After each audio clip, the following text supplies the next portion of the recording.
Hi, I'm Anita Walker, Executive Director of the Mass Cultural Council, and welcome to our Culture Chat today. I am so happy to have with us Pam Tatge, who is the Head and Executive Director of Jacob's Pillow out in the Berkshires. Pam had to make a really tough decision over the last week or so, one that I know is facing so many of our organizations during this unprecedented pandemic. For the first time in the history of Jacob's Pillow, they will not have a summer season. Pam, it's very brave and courageous of you to, first of all, face and make that decision. But secondly, so soon after to come on and share your story with us. And I know this is a story that will touch the hearts of cultural leaders and cultural passionate advocates and patrons across the Commonwealth and beyond. So thank you very much for being with us today. Just to kind of frame up the conversation, I'm really interested in what the thought process was, how you did your scenario planning, how did you approach this unimaginable problem that I know in your entire career you would never thought that you would have to face. Who was involved? Give us sort of a sense of how it happened. Yes, so amazingly, we had one of our quarterly board meetings on March 11th, and that was just when things were beginning to heat up. And the executive committee of the board said, okay, we are going to be the team that will meet weekly with the staff as the coronavirus, begins to spread. And so in that week, the leadership team at the Pillow, which are basically our department heads and my deputy director, AJP Trentone, and I put together a number of scenarios. We knew right away that we had to start thinking about how we were going to approach this if it got worse. So one scenario was basically move forward with the festival. If so, what's the latest we can decide about whether or not it can run? And checking with all departments, what were the decisions that needed to be made? What were the financial ramifications? How much money are we spending week to week on this festival that may be at risk? The second scenario was, what if we started halfway through? So lop off the first 5 weeks and start in the middle of July. And the last scenario was canceling the festival. And so it was amazing to me how in those 2 weeks, every day things escalated. Every day things got more and more dire. So certain scenarios just fell off. But I would say in evaluating all of the scenarios, they were motivated by 2 things. First of all, safety of staff, artists, patrons, audiences, etc. And second were the financial ramifications. Of course, you have to hold both of these things in your hands at the same time. And you can pause, Pam, for just one second. Just in case we have some people who have joined us, and we have quite a few participants who have joined the conversation. Describe what life is like at Jacob's Pillow in the summer. You have people living there. Right, exactly. So we, for those that don't know, we are a 10-week festival that brings 50 companies to the campus to perform in an intense environment where there's talks, workshops, classes every day. Contemporaneous to the festival is the school. We have archives that are open, exhibitions, walking trails. So it's active 6 days a week. We are pretty much closed for business on Monday, but the campus is open to anyone who's traveling through.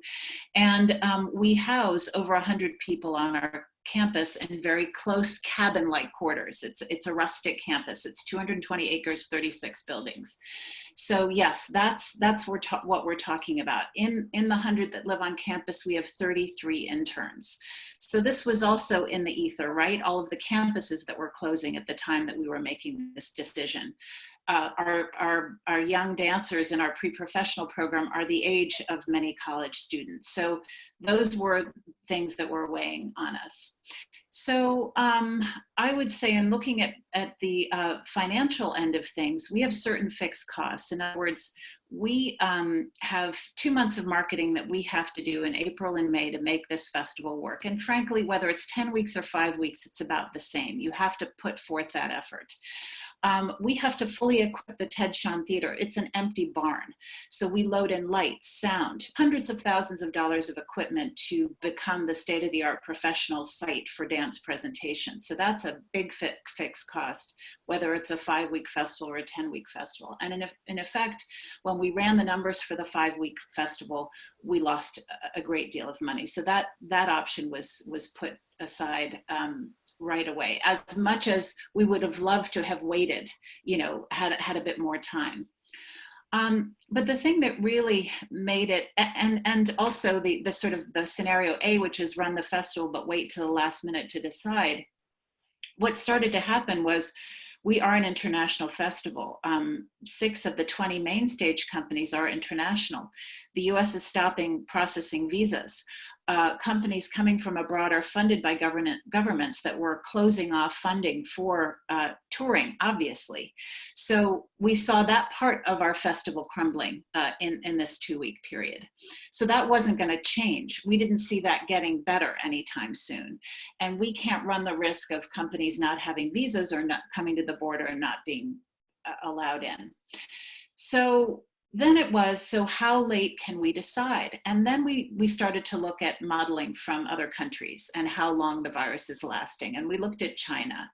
And China, really, depending on when you think it began there, and statistics data that you can rely on or not, basically it's 5 months. And 5 months took us through the end of August. So then the board talked about the fact that, what more do we need to make this decision? What more information will we have 3 weeks from now than right now? And this was really difficult because, let me just finish the other factors. We have to also look at the dance field.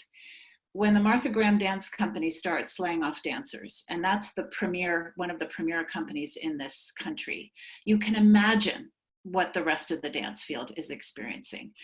Many of the works that we do are premieres, works that we've commissioned. They rely on residencies that precede their festival debut. So we saw that when actually would dancers be able to get back together and rehearse again? So that was a factor. And finally, and this is the thing that I think everyone is grappling with, is the demographic that's being hit the hardest is one of the central demographics of the audience at Jacob's Pillow, over 65. And when are older people going to want to congregate again? When will they feel comfortable doing that? And we didn't think that, beginning with our gala on June 20th, we would have the kind of audience we would need to make the festival work. So for safety, it just became the only responsible action to take. And so I'll just stop there and see if you have a question. Yeah, well, I have a million questions, but one, just to sort of understand what it must have been like going through this. Is a very condensed time frame. You are now doing everything from looking at a modeling of a disease process in China and how that affects Jacob's Pillow in Beckett, Massachusetts, to sunk cost, what you've already got invested, what you could get invested to fix up the barn in the next couple of weeks. And you're doing this not sitting around a coffee conference table in the same space, looking people in the eye, all together, holding hands, hugging and crying together. You're doing it over remote Zoom or whatever technology device. I mean, right. How did you feel that went? Well, first of all, I have the most incredible team of people that I work with, and we had daily meetings at 9:00. And I will tell you that we went through this together, and we will never be the same. And I adore this group of people. And we would say, we need to look at the cost of this. We need to look at the effect of this. What could the school do? What could the archives do? And we were planning we were not only planning for how we would make the decision about the festival, but we were also planning, because we knew when we announced the cancellation of the festival, we would want to be talking about how are we going to deliver our mission in this time? What ways can we actually fulfill what our stakeholders, our patrons, all of the artists who came before would want us to do in this time? So there was a great deal of visioning happening alongside of real number crunching.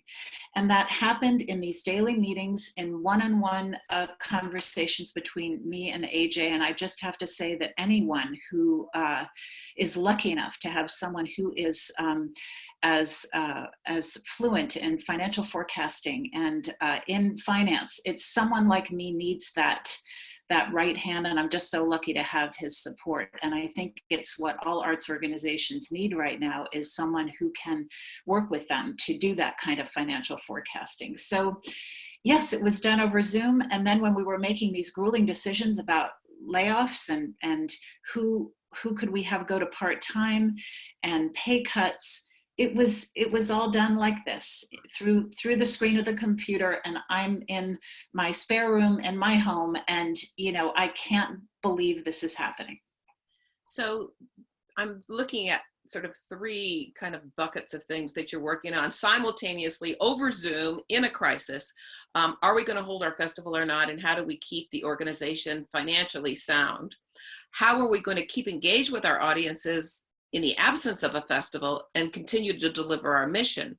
And then the third puzzle piece that you had to be calculating into the first two is recovery. How do you bring the organization and the festival back? Talk about when and how that fed into the conversation.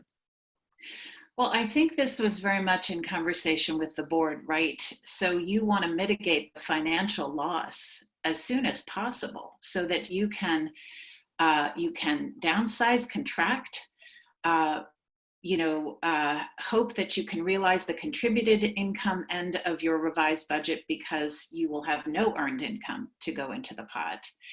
And so it was about ensuring the fiscal health while ensuring the physical health of people. And so I think that goes into it. Then, as we were thinking about how to deliver our mission, what could we do during this time that we can't ever do because the train is running, because we never get a moment to breathe before the next festival is upon us? What actually could we accomplish that this becomes a real opportunity? And that got very exciting, to tell you the truth. As hard as this was, we just have a new database that came online in January, and we had to just rush to get it online to begin our ticket sales for the summer. Now we have an ability to really optimize its usage across the organization. We have facilities projects that simply can't ever happen because we don't have enough good weather months to do them in. Now we have some time to do them. And something really important is our archives. We have one of the most important archives of dance in this country, and much of it needs to be digitized. So we have never been able to catch up with the backlog of what needs digitization. Could some of the staff be redeployed to do that? Because that's a gift to the field that lasts. And these materials are decaying, so it's really in our interest to get this done as soon as possible. So we started to think in those terms. And I think, that becomes a place of possibility. We do have a Q&A button. We're all learning how Zoom works on your screen. Those of you who are joining in on the conversation, if you do have a question or a comment or something you'd like to share as part of the conversation, just type it right in there and I'll keep track and make sure that I bring those thoughts and questions into the conversation. Recovery, how do you imagine that? Well, I think actually, before you can recover, you have to acknowledge the grief that you feel. This is a huge loss. It's a loss for every artist who had an invitation to come and perform, many of whom this would have been their Jacob's Pillow debut, what that does for a company in their home community or their home country. Our audience that, I'll never forget my first introduction to our members, which was at once exciting and terrifying, because here I was, the new director, meeting these people who knew far more about this institution than me, and asking them to raise their hands. How long have you been coming to the Pillow? 5 years, 10 years, 20 years, 30 years. I made the mistake of stopping at 40, and people who have been coming for decades, for whom this is their their sacred place, their place of joy, and to be the bearer of that news, and then allow all of us who are grieving the time to grieve. And I just want to, there was an incredible article that I want to highlight for everyone in the Harvard Business Review called That Discomfort You're Feeling is Grief. And it's by Scott Baranato. And he talks about the fact that, you know, there are 5 stages of grief, and he believes there's a 6th, and that is that meaning is that last stage. And so how can we find meaning in the grief that we're feeling? It's the grief for the world, for the people who have passed away, for the people who are struggling for their lives, for the healthcare workers.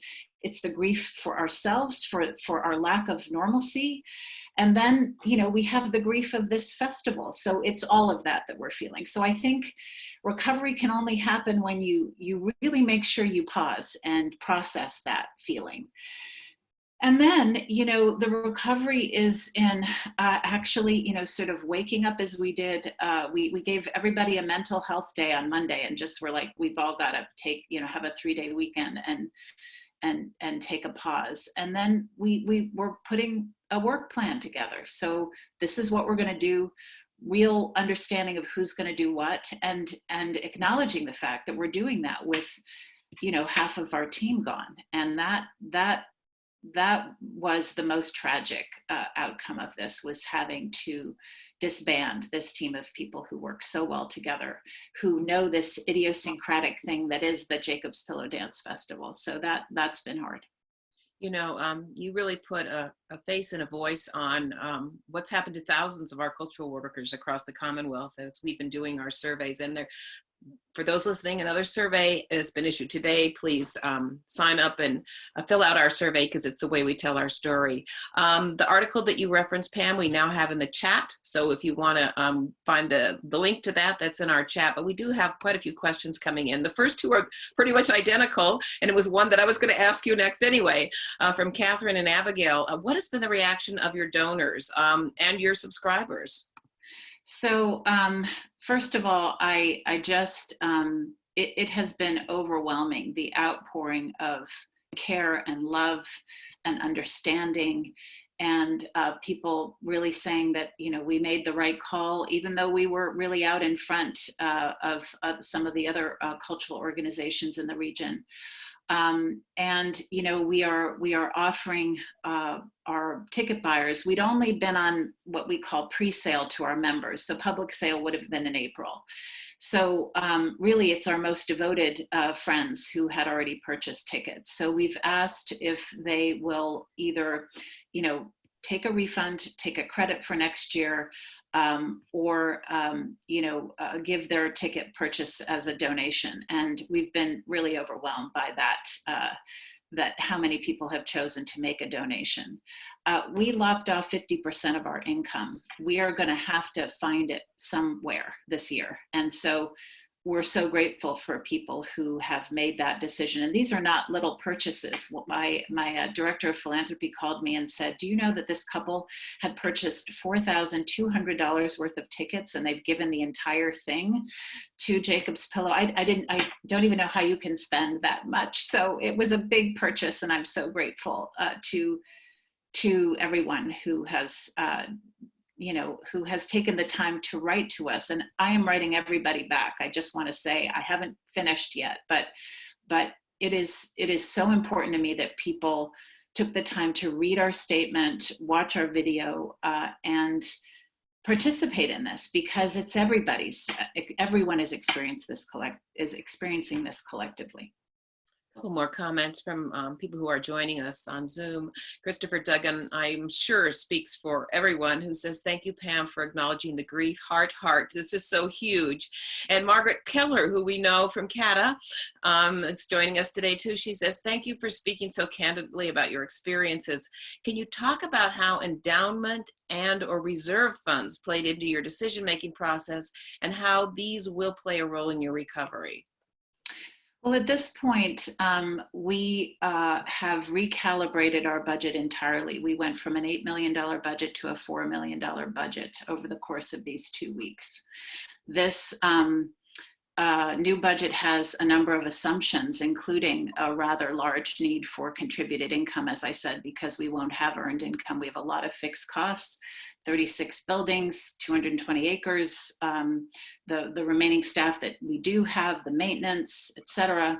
So we, at this point, have, in this new budget, we have not assumed a draw from our endowment at all, except for the income draw that we allow ourselves every year based on a rolling average. So we will not at this point, if we are able to receive, to get contributions that we need, we'll make it to the end of the year without having a draw on our endowment or any reserves at this point. We will need our reserves for cash flow because typically people give at year's end. So there will be a time when we are cash poor, and we will use our working capital fund for that. One of our other questions has to do with the redeployment of staff, and if your board was supportive of that. Well, you know, we have a very fiscally responsible board. There was a time in the 1990s where we almost lost Jacob's Pillow, and there are a number of board members who are still on the board and remember that time. And they really take their job seriously, as I do. I'm a member of the board as fiscal stewards. And so there was simply, when you look at, I forget, someone yesterday in a great gathering of the Bar Foundation's grantees said, you know, we don't power up just with electricity, we power up with people. That's our key cost in any of our organizations. So we had no choice but to lay people off, cancel our entire seasonal staff, which is over 60 people, the 33 interns. These are the best and the brightest from not only this country, but we had an intern from Burundi, an intern from Macau. These are life-changing experiences that these young people won't have. And so at a certain point, if you take that role really seriously, you have no choice but to make these tough decisions. And so we made them, and they weren't easy. Speaking of the future, it would seem to me that having to cancel your season and in this moment grapple with all the decisions that you're making and living with them and grieving. But typically, when do you start planning the next season? Isn't that pretty soon? Yeah, I'm, before all this happened, I was hard at work on 2021 because I really can't do much festival planning during the festival itself because I'm pulled in so many different directions. So typically I have to be done with the following season on November 1st. So I have, I'm a good way there in 2021 and 2022, which is our 90th anniversary. So there's a lot weighing on that. Some other organizations are able to actually take whatever their 2020 programming was and just lop it into the next year. I can't because I've made commitments to other companies. So I have told all of the companies that I spoke with, and I spoke with each of them individually, that we will in due time, let them know. But I am committed because I love these companies or they wouldn't be on our season. I am committed to trying to bring them back in 2021 or 2022. Some of them, are reliant on residencies, and all of that is going to have to come back in order for them to be ready to be presented. So that may shift timeframes as well. It would seem that you really have to kind of screw up a lot of confidence. I mean, you're facing it, something you had built that was ready to go this year. And now you're having to sort of take a leap of faith that we're going to get past this. Yeah. And you will have a 21 season. Mm-hmm. How do you do that? Well, I really don't, right? Especially when what we're hearing is that this is a virus that ebbs and flows and that comes back. And I also really think that we have to take this time as a moment of reflection. It may not be the right thing to come back the way we've always been. Maybe we have to actually consider a new way of being after this. And maybe it won't look like all the other festivals that have happened before. If we're truly going to be responsive to this moment, it probably needs to change in some way. And I'm not sure what that is. It's just too soon. But we have to be open to it.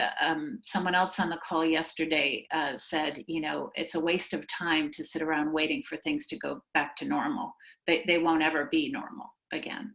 So being nimble, being open to possibility, I think is a key skill we all have to refine at this time.